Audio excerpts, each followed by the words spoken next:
Namaste everyone. My name is Krishna Shah, and I am the president of UMass Hindu YUVA. So Hindu YUVA is a cultural organization with a presence in over 40 universities in the United States. And so to practice, promote, and also preserve our Hindu culture and way of life. And so today we will be celebrating Ramnavami, which is the birth of Lord Ram. And as we know, he's a central figure in the Hindu scripture known as the Ramayan. Lord Ram is considered as the seventh avatar of Lord Vishnu, who was born to King Dashrath and Queen Kaushalya in Ayodhya, and he's an embodiment of truth and morality. And so this festival indicates the victory of good over evil. And today we're going to celebrate Ramnavami by starting off with Carnatic singing performances by UMass students. And then the UMass Indian Classical Arts Society will show a video of their Sita play that they performed in the past. And then after, Sai Surupaji will talk a little bit about the Ramayan from the perspective of Maa Sita. And then we will open the floor for questions. And then I just wanted to say thank you all for joining us today. And we hope that you get to learn about our Hindu Dharma. And we hope that through this event, you gain a deeper understanding and appreciation of the Ramayan and the nuances that are embedded in it. So now I'll just hand it off to Srinidhi and Heta. Thank you, Krishna, for a beautiful introduction. Namaste, everyone. I'm Heta, a sophomore electrical engineering major at UMass Amherst. I'm a current treasurer of UMass Hindu YUVA. Namaste, everyone. I'm Srinidhi Raghav. I'm a junior biochem major and the current PR officer of Hindu YUVA. So our first performance is by Shruti Tanikella. Shruti is a junior microbiology major at UMass Amherst with an integrated concentration in science. She's also the president of UMass Rang, which is the Hindi-English premier a cappella group on campus. And in her free time, Shruti likes drawing and spending time with friends and family on Zoom or socially distancing with masks on. So Shruti, whenever you're ready, you can take it away. Hello, everyone. I hope you all had a great Ramnavami yesterday or today, whenever you celebrated it. So as you all know, my name is Shruti, and today I'll be singing a song called Ashuddha Brahma Parat Pararama from the movie Ramadasu. This is a movie in Telugu, and it is adapted from the Nama Ramayana. So I hope you all enjoy. And I will be singing each line twice. So if you do know the song, please follow along the second time if you can hear me properly.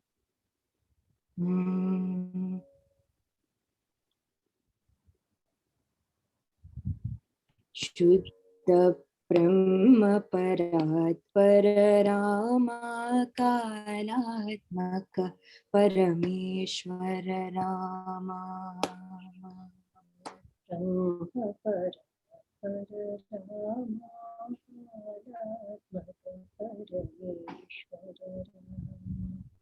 Shuddha Brahma Parat Pararama Kalatmaka Parameshwara Rama.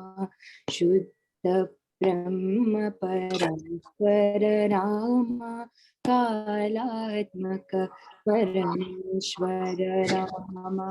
Seshatalpa Sukanitrita Rama. Brahmatyamara Pratita Rama. Seshatalpa Sushtukanitrita Rama. Brahmatyamara Pratita Rama. Rama Rama Jaya Raja Rama. Rama Rama Jaya Sita Rama. Rama Rama Jaya Raja Rama. Rama Rama Jaya Sita Rama. Priya Guha Vinivedita Pata Rama. Shabari Datta Parakrama Rama.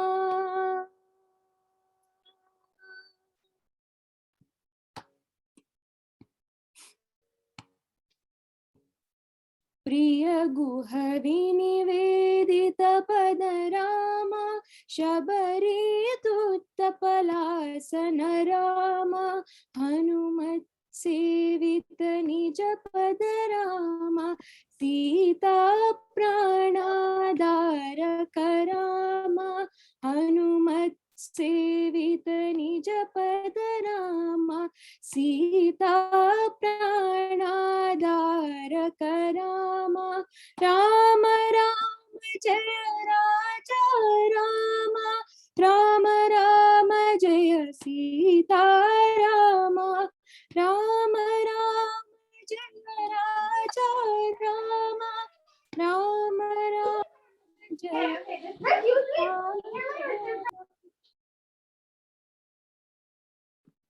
शुद्ध ब्रह्म परात्पर राम कालात्मक परमेश्वर राम शुद्ध ब्रह्म परात्पर राम कालात्मक परमेश्वर राम कालात्मक परमेश्वर Ram कालात्मक Parameshwara Rama. Thank you everyone and namaste to everyone. Wow, that was so beautiful, Shruti. It was very melodious. Thank you for that. So our next performance is by Nandini Shivakumar. Nandini is a junior majoring in computer engineering at UMass Amherst. She's also a member of UMass Rung, and she works at UMass ECSE Makerspace and loves to dance in her spare time. So Nandini, whenever you're ready, you can also take it away. Hi everyone, happy Ramnavami to everybody. Thank you so much to Hindu YUVA for having me today. Today I'm going to be singing a kriti called Sri Rama Padma. It's in Ragam Amritavahini, Talam Adi, and composed by Sri Bhadrachala Ramdasu.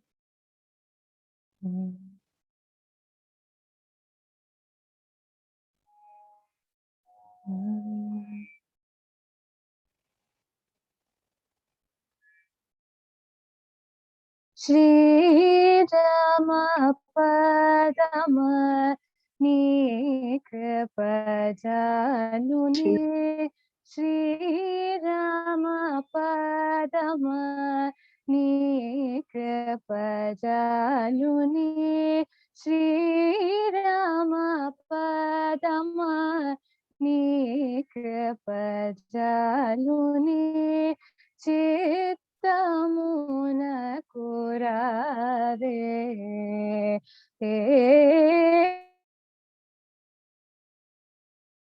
Shri Rama Padma Ni Kripa Jaluni Chittamuna kurare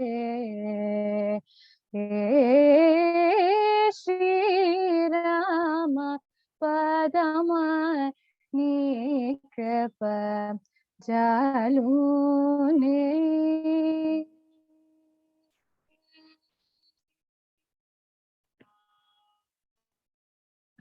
Varija Bhava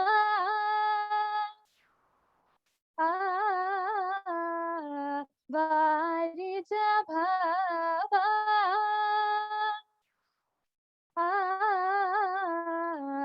Varija Bhava Sanaka Sanandana Varija Bhava Sanaka Sanandana Varija Bhava Sanaka Sanandana Vasavashi Narada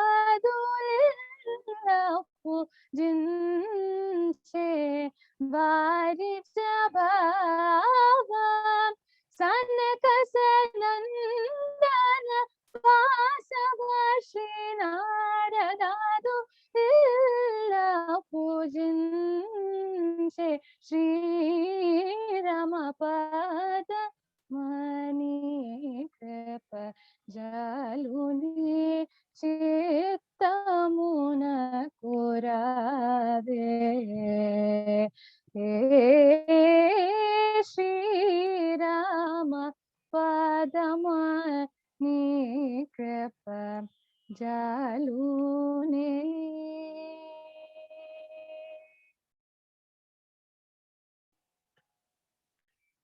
darini shilaye tapamutarnaka dharaga kanirulu rachaga darini shilaye tapamutarnaka dharaga kanirulu rajaga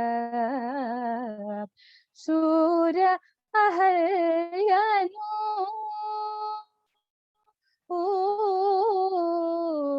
Surya aharyanu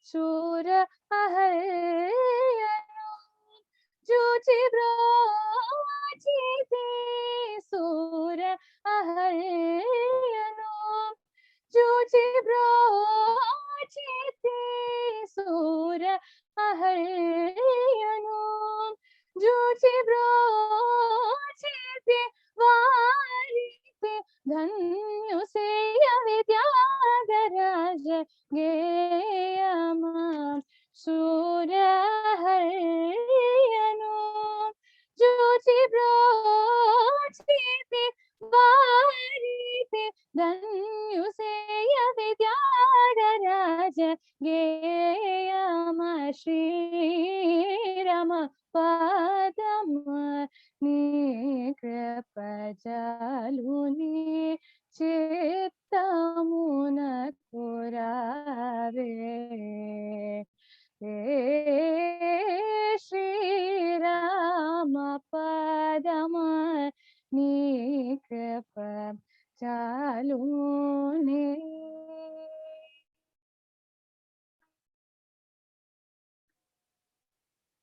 Thank you, everyone.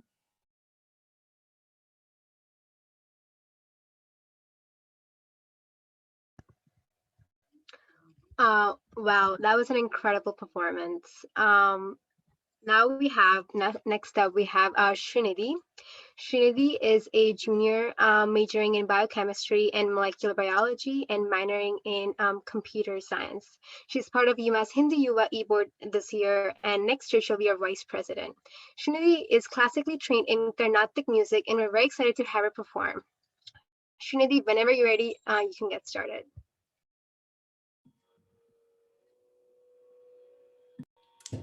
Thank you, Hita. Happy Ramnavami to everyone. I hope all your celebrations went well. The kriti that I'm performing today is called Karuna Jalate. The composer is Tyagaraja. The ragam is Nadanama Kriya and the talam is Adi talam.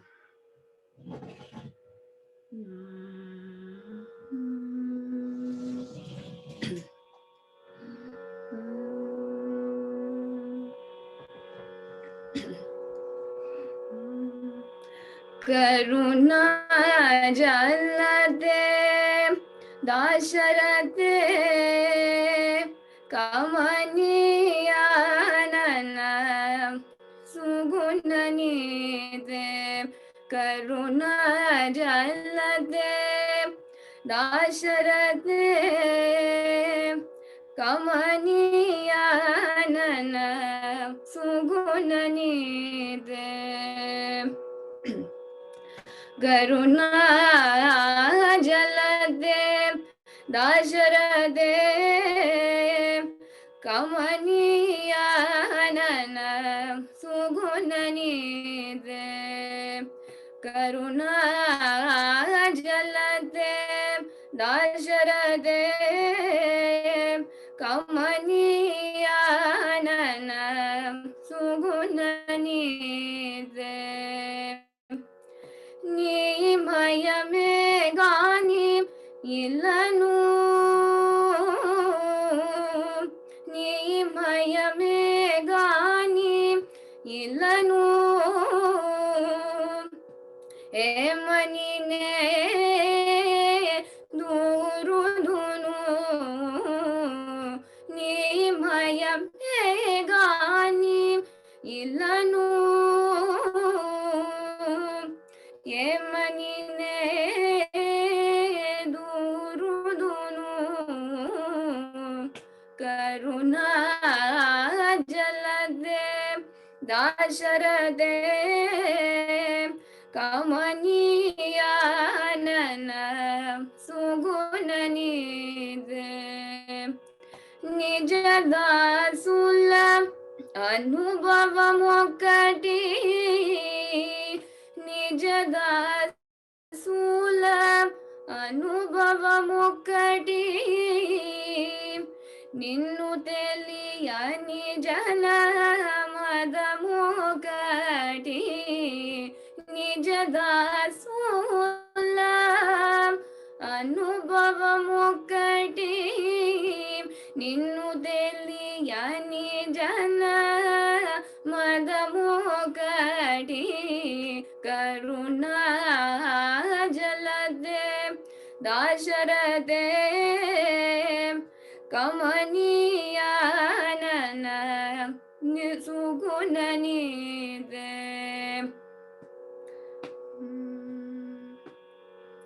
मनसारक पूजन्तु रे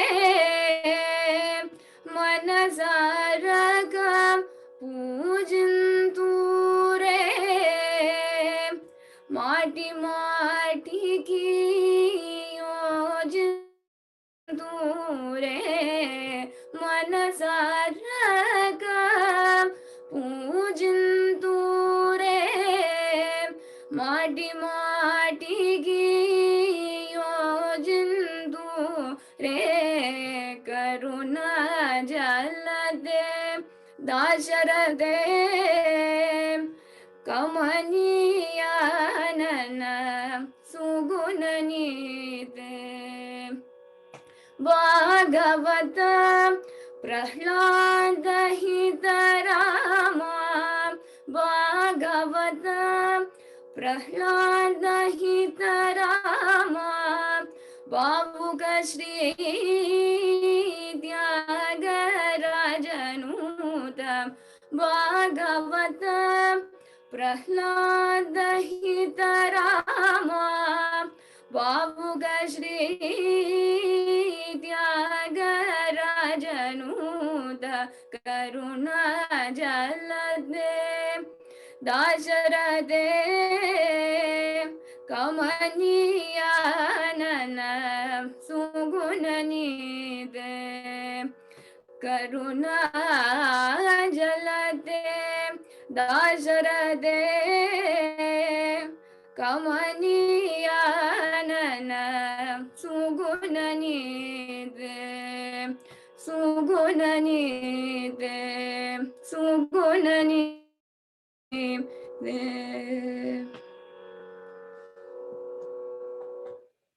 Thank you. Wow. That was all great performances. Next up, we have the UMass Amherst Indian Classical Art Society, ICAS, which is a club on campus who aims to foster appreciation and awareness of the Indian classical arts through education, performance, and a platform for students to pursue their artistic endeavors. ICAS is presenting a video of their Sita Haran play that they performed in the past. It was an amazing play. I hope you guys enjoy it. Hello, everyone, and namaskar. I'm Megma. You can call me Meg. I'm the president of ACAS, and it's really great to see her and see so many faces. To be part of such a beautiful conversation really excites me that we're having these kind of conversations and having such a big group be a part of it. Unfortunately, we're not able to do a lot, but we did want to be a part of this event, and we wanted to show some works that we have done where we have these conversations of, who is Sita and how do we show this play that we're doing, and how is she feeling when she goes through these different sets of emotions and everything that she goes through. Today we're very lucky because we have a beautiful Sita here on call. Shruti Nanda is right here. Thank you, Meg, for that lovely introduction. Doing Sita Haran was very exciting for me because it was one of the biggest live music performances that I think I've done. And so when I got cast as I was very excited because Sita, you know, is a very feminine and graceful character. And me being trained in Odissi dance, Odissi technique, like the core of the technique is very graceful eye movement, body movement, and abhinaya or facial expressions. So I had a lot of fun, you know, choreographing and creating steps to the different scenes and really immersing myself in that story. So I hope you guys really enjoyed the show. Yeah, so without any more talking, we're going to start. So just a little bit about the scenes that we're going to see. So we're going to see two very short scenes. So right up this moment, Sita has seen the deer and has asked Ram, his husband, to get this golden deer that she really dearly wants. Ram has gone and run after it, and while shooting at it, he realizes that that deer is not actually a real deer, but a demon disguised as a deer. And as soon as he realizes it, he kills him and runs away back to Sita. However, the demon disguises his voice as Ram's and calls for Sita and Lakshman for help. We start off with Sita running out of her hut and really confused and scared about what's happening to her beloved husband.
Anxious for Ram and Lakshman's return, Sita busies herself.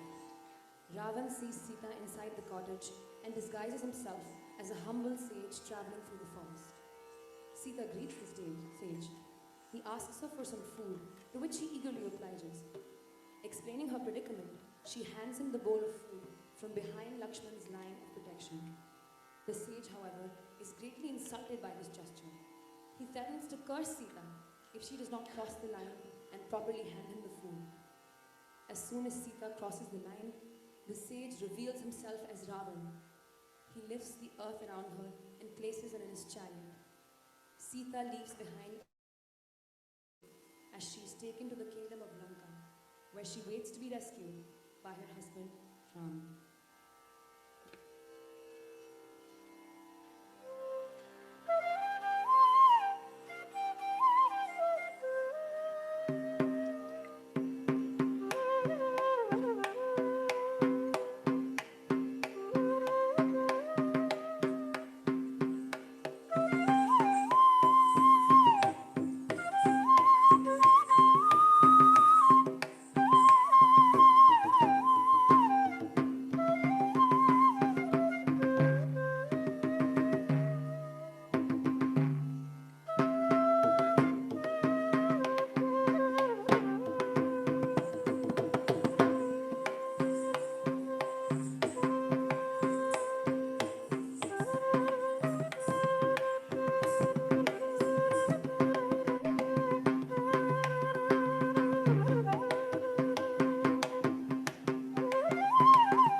Thank you for watching. I hope you guys enjoyed it. Wow, that was an enlightening play, and all of the parts were beautifully captured. I wish I could see it in person, but that was great. All of these performances today gracefully captured the essence of Ramnavami. Through them, we understand the significance of the life of Ram Bhagwan and many important parts of his life.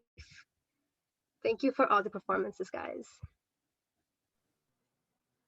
So we're gonna have Sai Surupaji speak, and then we're gonna have our discussion. But before we start all of that, I wanted to request you guys to turn your videos on. It'll be nice to see everyone's faces. But I'll pass it off to Srinidhi. Thank you, Krishna. So now we have Sai Surupaji, who is a novelist, editor, curator, and an author of 5 novels, all based off of female protagonists from ancient India. We are very grateful to have you here with us, Sai Surupaji, and can't wait to hear about Maa Sita from you. Yeah, with that, Sai Surupaji, you can take over and begin. And for the audience and the rest of us, if you have any questions, please use the chat feature and just type in your questions, and we'll read them at the end. Sure. Thank you, Srinidhi. Thank you, Hindu YUVA, UMass, for this great celebration. It feels really good. I enjoyed all the performances till now. Every single song and that very wonderful play. In a way, it made my job easy. So congratulations, everybody. So so I've been asked to talk about Ramayana from the perspective of Maa Sita. So Valmiki I'll refer mostly to the Valmiki Ramayana, and at time they refer to a Telugu called Srimad Ramayana Kalpavrukshamu, authored by Vishwanatha Satyanarayana, who was a Jnanpith Award winner. So in Valmiki Ramayana is also known as Sita Yas Charitam. So it's not just the story of Rama, it is also the story of Sita. Charita, it's a glorious story of Sita. So in Valmiki Ramayana, we come across a very nuanced and strong Sita, right? Because the whole character of Sita has been throughout the ages, the adaptation of Ramayana. Every poet who adapts Ramayana tries to adapt it to his contemporary age and the desha kala paristhiti, they call the place, the time, and the situation, and whatever is the message that is very relevant to those 3 coordinates, they try to adapt Ramayana, even Mahabharata. Whenever a poet adapts it, they try to adapt it with a specific message directed at those 3 coordinates. And over time, somehow, very unfortunately, we have this very demure, submissive picture of Sita. And today it has reached that stage where, feminism has totally separated from femininity, right? The feminism that doesn't take pride in the feminine cannot be trusted, to fight for the feminine. Right. Today, it has reached that unfortunate stage where the whole, every characteristic that women could be proud of has divorced from this whole movement for women empowerment or whatever. And in that, downward spiral journey, we have got a very, very wrong picture of Sita. So in the next 20 minutes or so, I'd recollect bits from Valmiki Ramayana, where a very strong Sita, and it's not strength is not always about aggression. Actually aggression comes out only when you are threatened and feel insecure. Aggression is a what do you say, the consequence of feeling insecurity, right? Strength is somewhere where it comes out when you are totally self-confident. Strong people are not always aggressive, not needlessly aggressive, right? So Sita is she's the daughter of earth. She's an Ionija. She's not born of any woman's womb. She's not somebody with a natural birth. So that's the word for Sita. That's the word for word Ionija. Even Draupadi is an Ionija,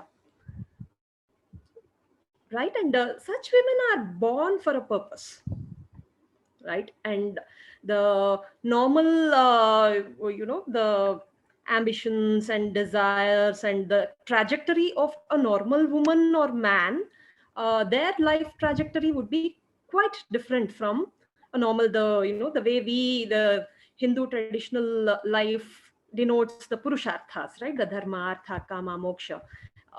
So the trajectory of such women as well as men is different from a normal trajectory. So Sita was born for the destruction of Ravana. Her very purpose of her birth was to cause the destruction of Ravana, because he had aggressed a lot. He had harassed women. It's not, Sita was not the first woman he had harassed and kidnapped, abducted, and forced his will against. And there are a lot of atrocities of Ravana that had to ultimately force Lord Vishnu to take birth as Ravana. Right. So Sita was that kind of a I'd love to use the word game changer in the Ramayana. So, and she asserted that status of this game changer, because once she got married to Rama, she had there was a brief blissful life of 12 years in her own words in Ayodhya, after which Dashratha wanted to make Rama the king, and things did not go as per plan because of Kaikeyi's intervention. And at that time, when Rama decided to go for Vanavasa, he tells Sita, you came as a, you were brought up as a princess, and you enjoyed life as a, to be queen. You never stepped out of palace or whatever. So now I don't think you can take the hardships of Vanavasa. So either be here, or if you want to go back to your father's place and lead a comfortable life, and don't come with me. First, Sita tries to say, no, it's not like I'm attached to palatial life. Wherever you go, I'd be happy to go with you. She tries saying it this way, but Rama keeps on insisting and insisting, trying to scare her about the life in the forest, filled with all kinds of dangers, whether you can. And Sita loses it then. And then she says something. I thought my father gave me to a man. That's the only thing. That's the only strong sentence she hurls here, saying, "Aren't you man enough to protect me?" You say it. If you are not man enough to protect me, then I'll stay back. So that's when he stops saying anything and agrees to take her with him. Because again, there is an avatar alaksha, the purpose for which Sita and Rama were born was to kill Ravana, which is why even the Kaikeyi's intervention is designed, architectured by the gods so that Rama comes to cross paths with Ravana.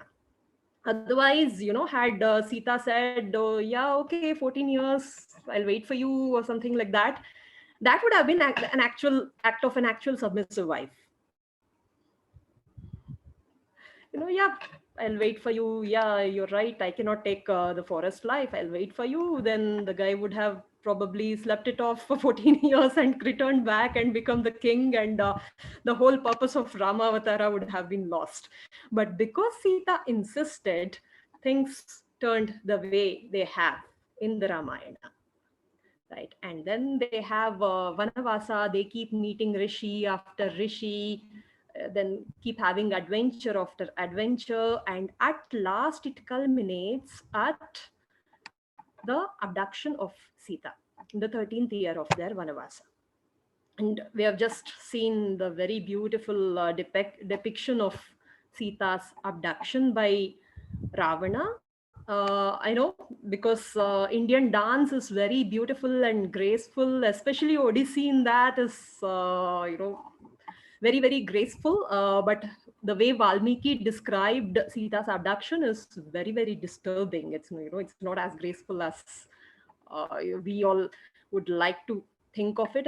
It's very, very graphical and very, very disturbing. Something like, you wouldn't want to make you eat or sleep for the day when you read that part of Ramayana. It's, just kind of pulling her by the hair, forcing her to sit on his lap, and that molestation was just so horrific. That's when Jatayu confronts Ravana. There we see the first message come across about Sita's strength. So two comparisons, two similes that Jatayu uses is that, Ravana, you are acting like a man, who eats more than he can digest. If you eat more than you can digest, it's going to hit you back. And if you try to lift weight more than the burden you can bear, it's going to crush you. And you have lifted the weight, whose burden is much more than you can bear. The weight of what you have taken today is going to crush you tomorrow. That's the advice that Jatayu gives Ravana. And Ramayana is filled with insightful conversations, and Valmiki is a poet who has leveraged this simile and as what they call in Sanskrita, they call as Upama Alankara. Upama Alankara is trying to drive a message through comparison, like saying, Sita is somebody you cannot, she's just beyond your league, leave her. Saying that you have just taken more than you can bear. And when the weight of that crushes you, there will be nobody who can save you, Ravana. But then, Ravana is Ravana, and he doesn't listen to counsel. He takes Sita, keeps her imprisoned, and keeps threatening her every day. And that is when Lord Hanuman enters. This is the most beautiful part of Ramayana, rightly titled as Sundarakanda. The most beautiful part of Ramayana. I always used to think as a young reader of Ramayana, I always used to wonder why it is called Sundarakanda. And a lot of explanations were about because it has very detailed descriptions of Lanka, which is a very beautiful island. But the real truth behind naming that chapter as Sundarakanda is that, Hanuman, after a lot of efforts in searching for Sita, when he finally sees Sita, he realizes the Advaita, the oneness between Rama and Sita. So that is what is the beautiful aspect of Sundarakanda. So the three Sundara characters here are Sita, Rama, and Hanuman himself. Hanuman, who is a scholar. I know, again, like Sita's depiction has deteriorated over time through all adaptations. Even Hanuman's depiction did not find justice, because we either see him as some macho superhero with some innocent bhakti, that kind of this one. But Hanuman is a scholar par excellence. All of the world's intellect can be, embodied in one person, it will be Lord Hanuman. So he has that jnana. He's the pinnacle of scholarship. Hanuman is the pinnacle of scholarship. So his judgment of humans is something which is beyond perfect. So when Hanuman finally, he reaches Lanka, he conquers Lankini and he enters and he tries searching for Sita. He totally combs over Ravana's palace, finds beautiful women there, but none of them strike him as Sita. He has never seen Sita, right? Only from a distance, he has just seen a woman crying and hurling jewels, but he has not exactly seen Sita. Right, so he's searching for, and there are these women that Ravana has abducted. Most of them have submitted to him, some are entertaining him, and all of them are enjoying luxurious lives in that palace. Right, and none of them strike Hanuman as Sita. This can't be Sita, this can't be Sita, this can't be, because he knows, he has seen Rama up close, he has seen Rama. And a person like Rama, who is a tapasvi, who has all kinds of restraint, and who is next to a rishi in his restraint, if that person is madly crying for Sita and wandering through the forest, what kind of a lady could she be? Right, it has to. So none of the women in Ravana's palace struck Hanuman as Sita, and finally he reaches this Ashoka Vatika, which is the most beautiful part of the already beautiful Lanka. And in that, he sees the trees, the flowers, and the rivulets. And there was one spot which strikes him. If Sita is in Lanka, this is the spot she would be performing her Sandhya Vandana. So if I wait here, I'm sure to see her. And he takes a Sukshma form, a smaller form, and hides in the Ashoka Vatika, and then he sees Sita surrounded by these Rakshasi gods.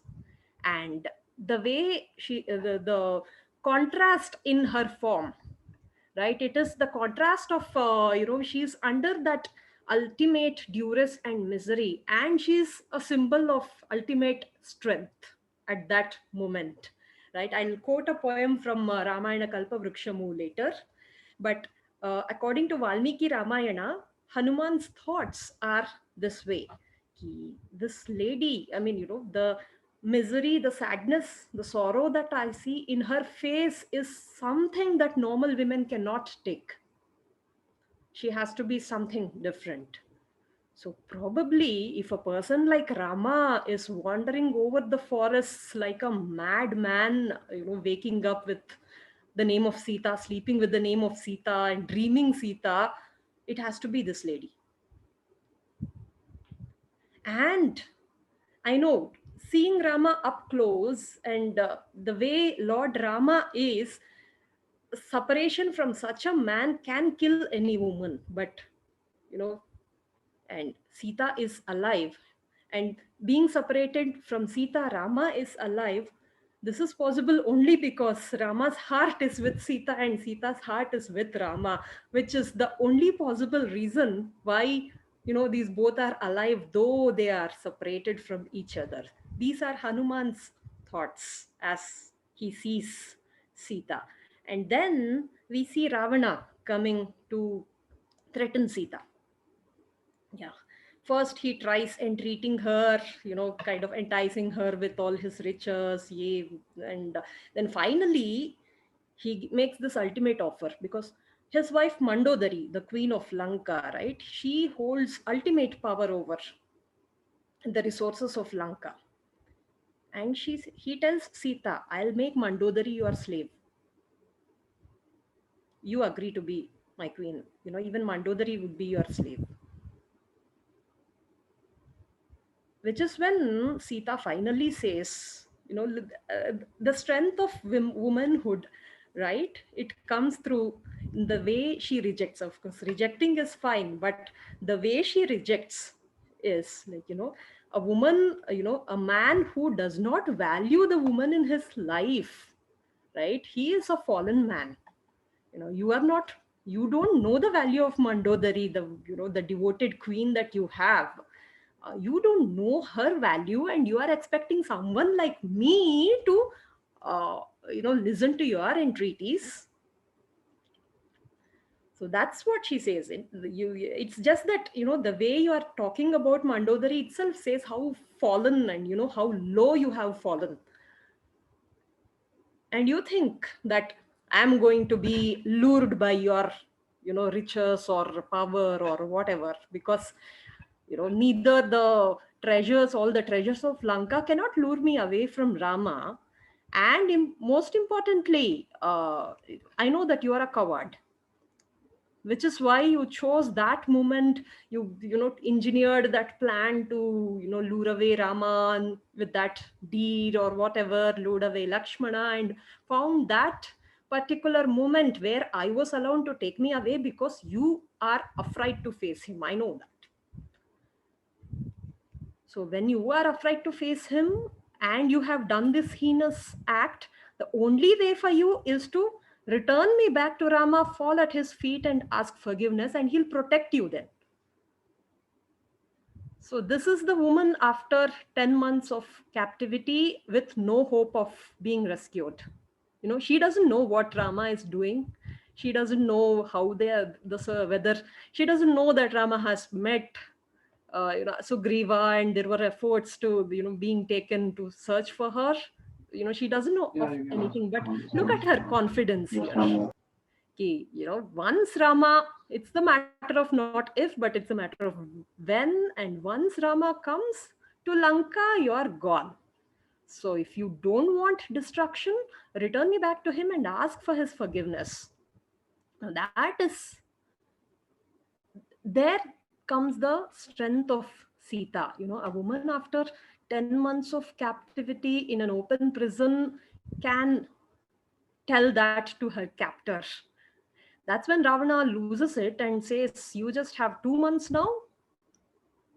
After 2 months, if you don't agree to be my wife, I'll ask these Rakshasis to chop you and have you for my breakfast or something. That's the threat. I know there is, again, as Sita's depiction has suffered over the ages, Ravana's depiction also has been hopelessly whitewashed, into, okay, yeah, he's a Shiva Bhakt, and Lord Shiva would be regretting that. But, as, all the scholarship of Ravana, yes, he is a scholar, but where did that scholarship go while committing such a, basic, he just forgot that basic conduct of how to behave with a woman, how of that consent, right? He did not value consent, but we think that he values consent or whatever, and I see all those mindless memes and all forwarded during Navratri and all that. It just says that nobody has read Ramayana, nobody knows Ravana. Forget knowing Rama, but nobody knows Ravana also. So that's when he threatens her that he's actually going to eat her up if she doesn't agree. And that's when, then one of Ravana's junior wives, she calms him down and takes him back to the palace. And these Rakshasis, they start threatening her, Sita, ki, just please agree to whatever Ravana says, because we have seen him eating women. That's what happens to any woman who rejects Ravan. And, you don't beat that. You seem to be some slender, very, delicate woman. You cannot take all that, just agree to whatever he says. That's when one of the Rakshasis, whose name is Trijata, she's the only one who stands up for Sita and says, you don't take her lightly, because I've been having bad dreams ever since Sita entered this Ashoka Vatika. We have been guarding her. I have only been having bad dreams about how Lanka is going to get destroyed by Sita's husbands. And that's when she alerts this Rakshasis to behave well with Sita. Whatever happens, even if Ravana dies, let's hope that Sita's husband is kind to us and all that. And that's when Hanuman enters. And the other depiction of Sita's strength is showed in the way Sita converses with Hanuman. First she doubts whether Hanuman is Ravana in disguise, and then Hanuman proves that he's the messenger of Rama, and all that happens. Then she asks about how Rama is doing.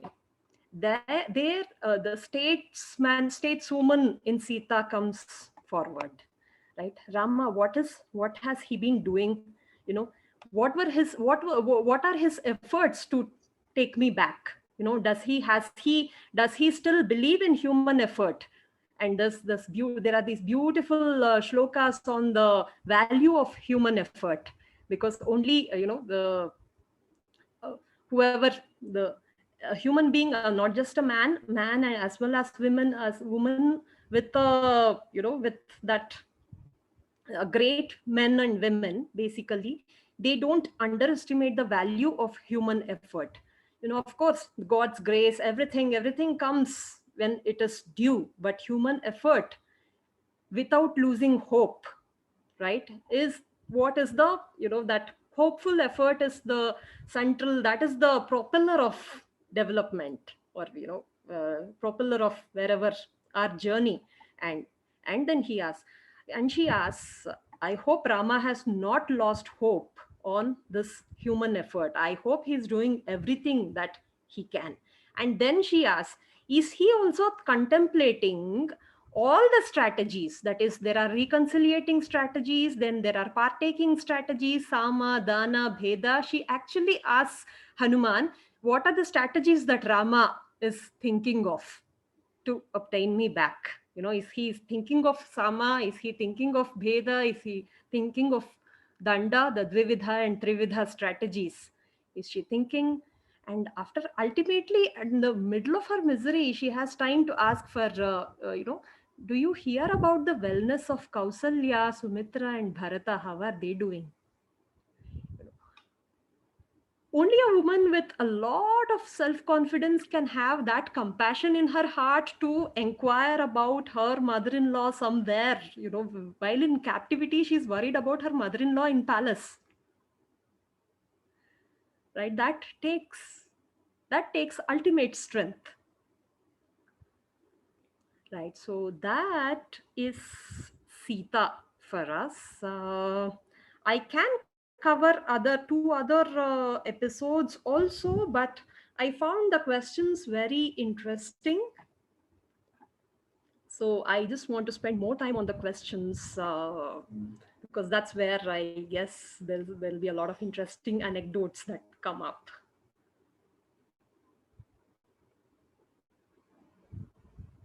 So hope you enjoyed. Thank you, G. That was a very insightful discussion. I mean, I learned a lot about different perspectives on Sita itself. So if, like we said at the beginning, if you all have any questions, please put them in the chat. We'll get to them if we can. So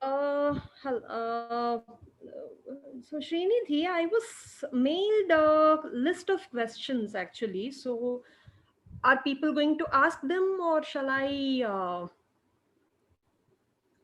Oh, we can ask them to you. Yeah, sure. That's better. Okay, so to start off our discussion, so we see that Sita was clearly considered an ideal representation of womanhood. So we would like to hear your thoughts on what Sita represents and how that relates to femininity. There's a problem with English language, the way it translates Sanskrit. Sita and Rama don't define ideal womanhood or manhood, but they define the pinnacle of what a human being can achieve. It's the pinnacle. That pinnacle is achieved through continuous effort. And that complementary contributions from your ecosystem. So Sita cannot exist in isolation. She needs a Rama, and Rama cannot function in isolation. He needs a Sita. He needs a Lakshmana. He needs a Bharata. So if, there cannot be another Rama without this support system. Like, say two jigsaw pieces where there is a depression in one piece and there is a projection in the other piece, and they just perfectly make a perfect fit. So Sita and Rama are such a couple, and it takes who complement each other perfectly. And that is the pinnacle of what a woman or man can be. It takes ultimate effort. It takes, someone to brave a lot of pain, misery, and still stay undisturbed to achieve what Rama and Sita were. And it's not practical to be Rama and Sita. I'm not saying it because, Rama is too good for his own good, kind of. It's not that picture. That picture doesn't suit Rama. But he's an epitome of ultimate strength and belief in dharma, and so is Sita. So only when you have two people so fiercely attached to each other, as well as with that fierce belief in dharma, it is possible to reach that pinnacle. And I guess that happens only once in 4 yugas. It happened once in Treta Yuga. It cannot happen again. But just that because you have said, do you think Sita, is an ideal? There are always lessons that we can learn from Sita, and that lesson of strength, and that lesson of self-confidence, self-worth, that lesson of not bowing down to power, because Ravana is very powerful, and Sita literally had no hope for 10 months, but she had not submitted to him. Right, that the lesson of strength is something we can always stay inspired about when things turn tough. We all face tough situations, but I think we can learn those lessons and stay strong. Thank you, Sai Swaroopaji. I have a follow-up question on that you mentioned.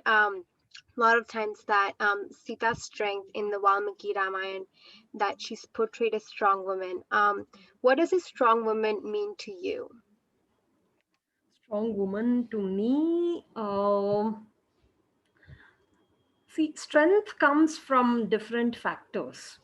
One is knowledge. The other is ability to apply that knowledge at the right time. And the next is the ability to persist. So basically, if I have to put it in the Sanskrit terms again, it is Ichha Shakti, Jnana Shakti, and Kriya Shakti. That first it is about the willpower, and it is about the know-how, and then it is about the execution. So all these three have to culminate for one to become a strong man or strong woman. So and probably Sita was something, someone who had all the three. We all have ambitions. We may not know how. I mean, by the time we get the knowledge, it may be too late or whatever. But we keep traveling forward in our own journeys. A lot of us, after knowing the know-how of how to achieve that ambition, we may not have it in us to persevere till there. That's, and no judgment about anybody not having anything. It's, we are all trying to be, better versions of ourselves, and we should continue on that path. So knowledge and wisdom is a great factor behind strength, which we, underestimate. We just think that stubbornness is strength. Stubbornness is not strength, but knowing when to be stubborn and when to give in is strength. Sure. There are some questions in the comments. Since Sita is from Praneeth, we have, since Sita is Lakshmi and there are 8 different forms of Lakshmi, are there any poetic ways of how different aspects of Lakshmi showcase themselves through Sita? I am not exactly aware about, how this whole thing happens, Praneeth, but you can see like the knowledge that Sita has comes out, in her discussion with Rama, her knowledge comes out. And in being so strong, within while she's in the captivity of Ravana, her strength shows the Dhairya Lakshmi in her. And ultimately, it's, the man who she willed wins the war. The man who she favored wins the war. Rama wins it, and the Vijay Lakshmi is with her. And there is a beautiful kriti by Tyagaraja who which goes on saying Ma Janaki Cheta Bhattaga Maharaju Vaitivi. Right, only because he can the Rajyabhisheka can be done only when there is a queen by your side. Basically, it cannot be done to a single man. So the Rajyabhisheka is done only when you have that queen by your side, because only when there is a queen you can perform those yajnas and all those rituals which are required for the betterment of kingdom, like when you want to be a yajamana of a yajna, you need that dharma patni beside you. She is the one who lights the fire. Without lighting fire there is no yajna, and she's the one who puts that spark of fire in the yajna.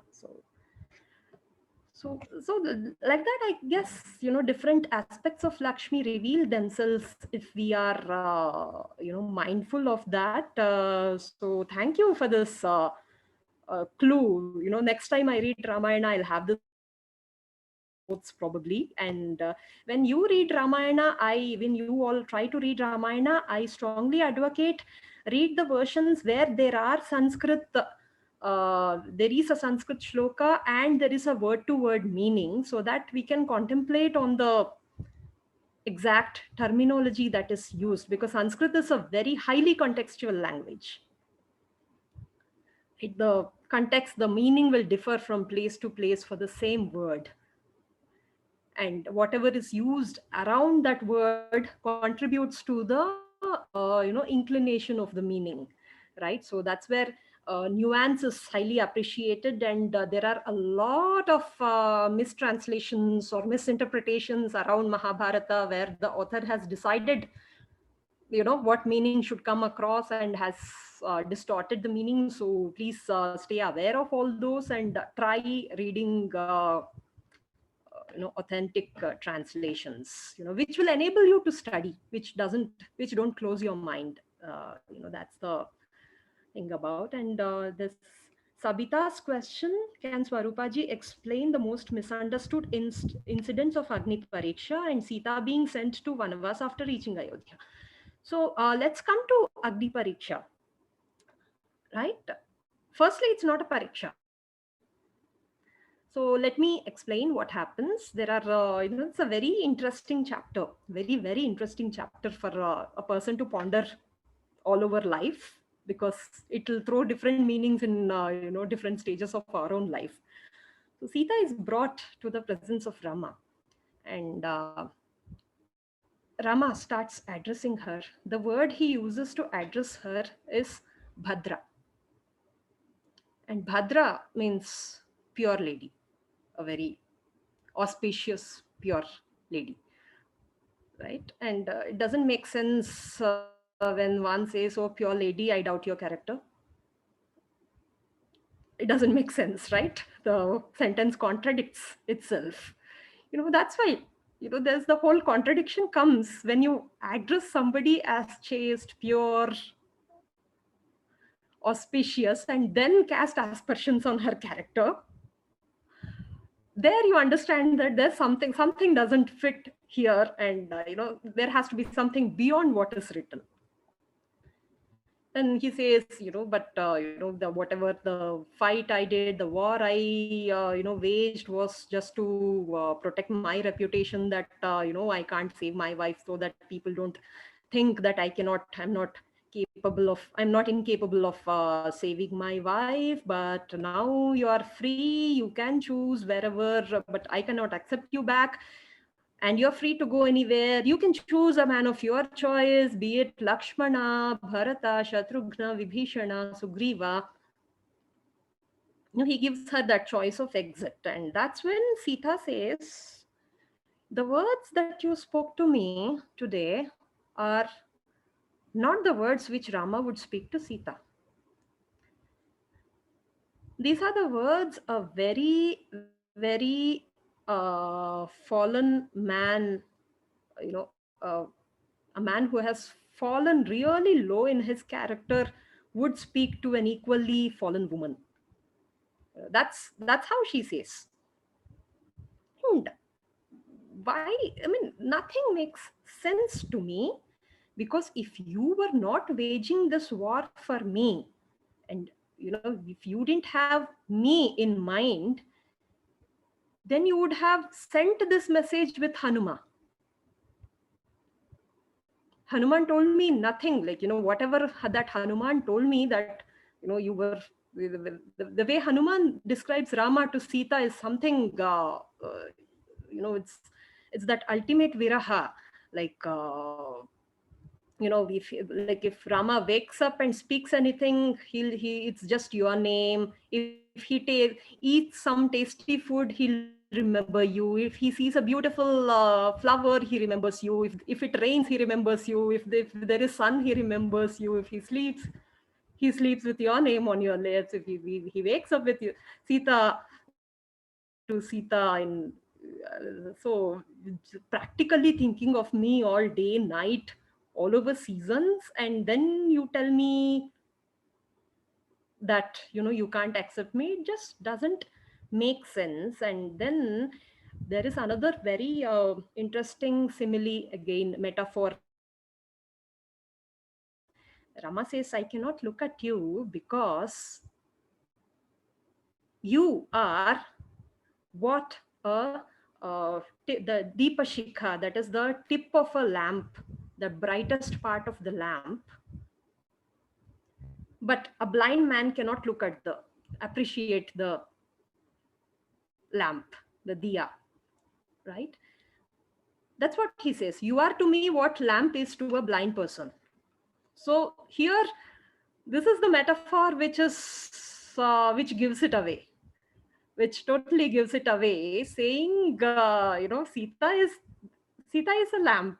The fault is not Sita's. The fault is in the vision of the onlooker. That guy's vision is blurred. That guy has an sight issue or something. It's not Sita's fault. That the whole thing, it comes across in that metaphor, which is why I stress that we should read the original, authentic Sanskrit version with all these poetic detail. That's when we understand that there is a lot which is beyond what is written, which the poet wants to put it across, which Valmiki wants us to understand. So that's when Sita decides, fine, if you don't want me, there's no other purpose for me, which is why I'll enter fire. She orders Lakshmana to make a pyre ready. And then she says, if I have been I have never ever submitted to Ravana's will, I'll stay protected from the fire. And when she enters the fire, it is not just Agni Deva who comes. All the gods, Brahma, Shiva, Indra, Varuna, Dikpalakas, even Dasharatha, the departed form of Dasharatha, all of them come to Rama. And Brahma says, what's wrong with you, Rama? Why are you behaving? You are the avatar of Vishnu. You're not supposed to behave in such a lowly manner. Right? So in the Ramayana itself, that particular, move of Rama is not appreciated by gods or by anyone, for that instance. Where then Rama says, tomorrow I do not want any worldly aspersions on Sita, which is why I had to speak in this manner. So that, there is, the world does not cast aspersions on Sita. This is why, not because I doubted her. Right? And so this is the sequence of events of Agni Pariksha. And a very interesting retelling or whatever of Rama's story happens in the Mahabharata, where Vanaparva, where Draupadi was abducted by Jayadratha. Jayadratha is a brother-in-law of Duryodhana. He visits Pandavas' ashrama when they were in the Vanavasa, but the Pandavas were away. So then he sees Draupadi, who's so beautiful, and he tries to tell her, ki, why are you suffering along with your husbands? They don't deserve you. Come with me. I'll make you my queen, and all that. And then she spurns him, and he abducts her by force. But there are other rishis who rush to Pandavas and inform them, and before long, the Pandavas overpower Jayadratha and save Draupadi. But after that incident, they are visited by Markandeya. And Yudhishthira very skillfully asked this question, saying, what is going to be our state after our wife is, after someone attempts to kidnap our wife, what would be our reputation? Which is when Markandeya tells them two stories. One is the Ramopakhyana, the other one is the story of Savitri. Now he again summarizes Ramayana, and in this version there is no Agni Pariksha, the Agni Pravesha. The minute Rama says these things, gods appear that very minute and start scolding him. Ki, why are you even behaving like this? And then Markandeya concludes the story and says, if someone doubts Draupadi just because Jayadratha tried to kidnap her, it is as foolish, as idiotic as doubting Sita. So that's the thing. Then when Yudhishthira says, no, I'm not talking about anybody talking ill of Draupadi. Nobody dares to do that. But, does she deserve all these kind of ordeals in her life just because she's married to us? She's undergoing so many, she's just suffering so much, and she doesn't deserve that. That's when he tells the story of Savitri. And says, finally Savitri had to save her husband, and that's how Draupadi has saved you all from, being slaves to Duryodhana. So there is a beautiful contrast of because I sorry for this kind of diversion, but there's a beautiful contrast between the story of Sita and the story of Savitri, because here Rama had to come and protect Sita, and there Savitri protected Satyavama. And the complementary characteristics between husband and wife, that especially like Draupadi was both.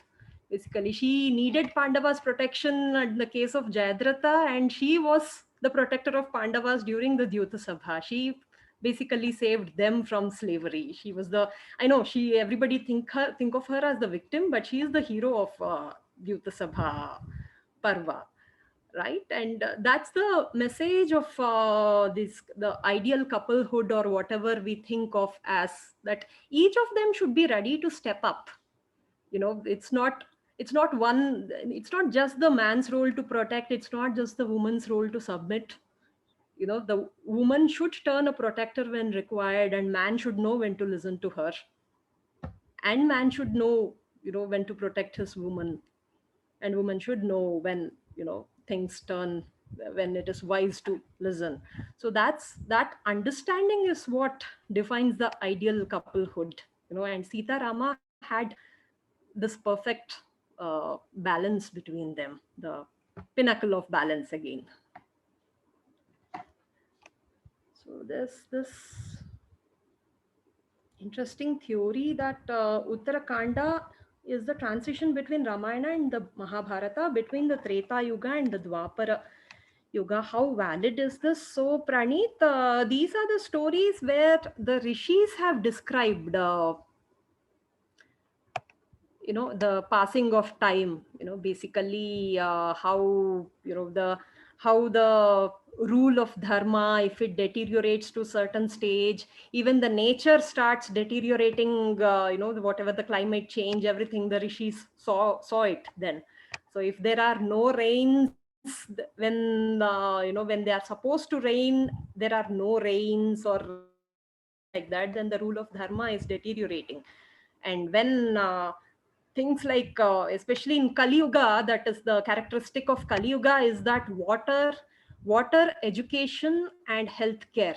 If money is taken to deliver these, that means the dharma is in a very bad shape. These three things have to be free of cost: healthcare, education, and water. And if these three are not given for free, which means that these are the sustaining elements of life. Water is a sustaining element, education is a sustaining element of the intellect, and healthcare is a sustaining element. If these sustaining elements themselves are objects of business, then those businessmen hold sway on practically all your life. So that's not the rule of dharma. So that is the sign of Kali Yuga. Ki, wherever these three are sold, we are doomed. Sai Surupaji, that was very insightful. I just actually wanted to conclude this discussion by asking you one last question. If you had just one takeaway message from like the story of Sita, what would it be, and how should we incorporate that into our own lives? So my takeaway from Sita basically is that she knew, she had her priorities very clear, right? She also, because in the case of this Agni Pravesha, when Rama casted, whatever is the reason he gave, but when he expressed that feeling about her character, she strongly rebelled. And in the Uttarakanda, of course, there is a lot of debate about whether Uttarakanda itself is authentic or not. There are some 12 scholarly reasons given on why it is not a part of the main Ramayana, and it should not be considered, as authentic. As well as then there is a traditional school which believes that Uttarakanda is a part of Ramayana. So I don't think I have reached a stage where I can take a stance either, because each of the scholars are just, they have years and decades of knowledge behind them in saying that. So I have not taken stance, but assuming Uttarakanda is a part of Ramayana. Again, another very interesting thing we see, of course, it's very painful to see, Sita being sent away again, in spite, after everything that is done. It's very, very painful. But more interesting is the aspect that, what I keep wondering, I did not find an answer to my own question, but I keep wondering, why did she not challenge Rama there? Because Rama's court is open. He might have sent her away from his house or whatever, but Rama's court is open to everybody who feels cheated. Why did she not make it an issue then? Probably this is just my reading. It may evolve over time, but probably Sita had the wisdom to see if she challenges. Of course, and there are logical ways to prove that she's innocent. Everybody, any route that they take, Vibhishana was there in Lanka, Hanuman saw her in Lanka. Don't need to invoke gods, but men who were present there, the Rakshasis who were present there, by very logical means you can prove the character. And then that goes on to prove that Rama's judgment went wrong, and he would have to abdicate the throne, and that would put the future of her children, she was pregnant then, the future of her children would put into uncertainty. So why? I mean, we've already borne some 13 years of Vanavasa. No, ashrama stay is not something foreign to her. Now she's already in the, in a protected ashrama. It's not like she didn't go to Dandakaranya. She's just there some 50 kilometers away from Ayodhya, the Valmiki ashrama. It's not terribly far from Ayodhya, in a nice ashrama. The wisdom says, bring up the children and somehow find a way for them to inherit Rama's throne, rather than, just press upon this issue. That was Sita's wisdom, probably. This is my reading, that she had this long-term outlook. She was not reactionary. She had this long-term outlook of what is good for the larger good. The kingdom should not be deprived of a king like Rama, just because of this one incident. The kingdom, if and it's like Rama's judgment itself, it's like he would favor the more dependent or the weaker of his dependents. And probably he saw the kingdom as a weaker dependent than Sita was. Sita is already very strong. Right? And he saw Sita as capable of protecting herself while, the kingdom needed him. Was something. So, and Sita recognized that, which is why she did not challenge it, because it comes across a painful thing. I mean, we feel let down by Sita more than Rama because she did not challenge, right? But she saw wisdom in that. And the lesson that I would want to take from Sita is, having this wisdom of when to fight and when not to fight. Because the ending of Ramayana, just see, it is, our vision is colored by the misery part, the separation part. But when Rama left, he left a prospering kingdom, with all that ideal rule. People were happy. There were, the weather conditions were favorable. It was the kingdom was prospering in every way. His sons inherited the throne. There was practically no reason to feel insecure when he left. He left a very flourishing kingdom, that would stay on. It's not like, the end of Krishna Avatara where everything got destroyed. And still, for some reason, we remember Krishna with always that smile, and Rama with as the symbol of difficulties for some reason, right? Rama is the ultimate victor here. Actually, all through Mahabharata, Yudhishthira is consoled through the Vanaparva. Yudhishthira is consoled with the story of Rama, saying, like Rama achieves back his kingdom, you will also achieve back your kingdom. So his story is the story of hope. That was very thought-provoking, Sai Surupaji. With that, we'll conclude this event. We would really like to sincerely thank Sai Surupaji for taking the time on this wonderful occasion to share her thoughts on the Ramayan through the lens of Sita. And also thank you to all the performers. All the performances were absolutely amazing. I enjoyed all the performances, all the songs. It's so nice to see, all youngsters far away from India pursuing fine arts. All the best to each of you. Yes, and I think we can all agree that it was a very enlightening experience. And I know that I've learned a lot from this discussion, and I hope that all of you did too. Srinidhi, I just want to quickly have Srinidhi share her screen.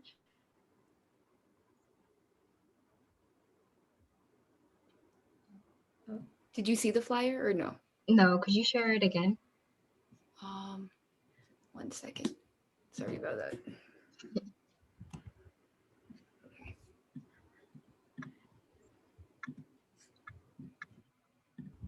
All right, can you see it now? Mm-hmm. As you can, oh yeah, thank you. Yep. Yep. So as you can see on the screen, all the other Northeast Hindu YUVA chapters are also doing a Ramnavami event. And so definitely I'll send the RSVP link in the group chat, but definitely RSVP because you can only get the link if you RSVP. So definitely go to those Ramnavami events hosted by the other Hindu YUVA chapters too. And thank you everyone for coming. Thank you. Thanks a lot.